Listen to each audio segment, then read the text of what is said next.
Takže dobrý den lidi, dneska vám ukážu moji Steel a Brainrot basku. Nevím proč, je to prostě moje první video po hodně dlouhé době, když tak omlouvám se, jestli jsou nějaký bugy nebo to. Prostě nemám docela dobrý internet, mám rovnou oznamu, takže omlouvám se za to. Takže první budou Los Tung Tung Sitos, vydávají 210 000, co vidíte. Nejsou zase tak špatný, dostal jsem je z Fuse Machine a za 2 dny odejdou, což je docela špatný. Ne, odejdou, ale odejde, sorry za můj jazyk. Prostě ne jazyk, ale neumím mluvit, ano, neumím mluvit lidi. Takže další je Crabro Limoneta. Crabro Limoneta, je to Galaxy a nějaký Spider Mutation. Vydá to 24 milionů.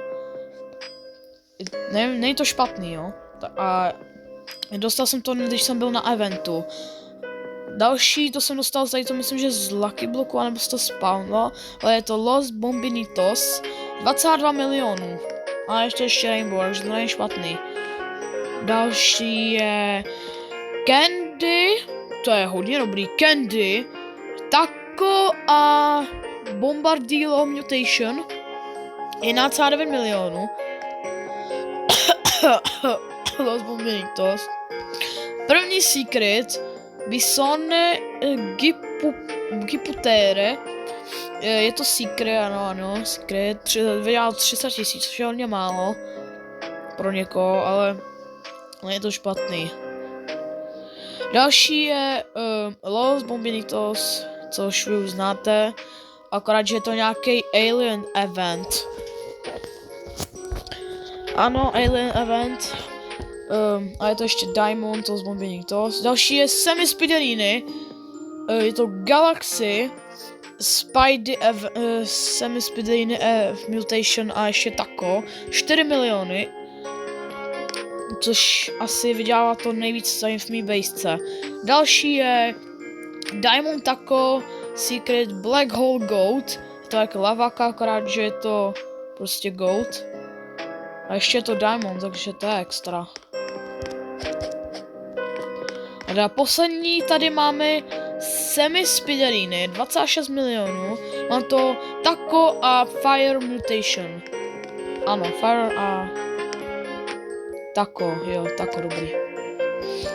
No, jako špatný to není. Není to vůbec špatný. Já si myslím, že moje baseball je náhodou mega dobrá. Jsem za ní rád.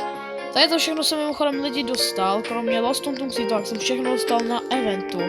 Jsou jenom díky eventách, takže choďte taky lidi na eventy, snažte se tam. Prostě choďte na private, jo, protože tam vám to můžou ty lidi ukrást, ale pokud nemáte private, tak nevadí. Tak místo toho si asi najdete kamaráda, který má private a prostě tam se mu joinete na private, no. Ale když hlavně hraje váš kamarád, tak to nedělejte, si pak bude myslet, že akorát vás, jako, že ho zneužíváte jenom kvůli serveru. No, dobrý, tak ten konec videa. Doufíme, že vám to líbilo. Lajky, komentáře a já jdu zase příště, tak čau.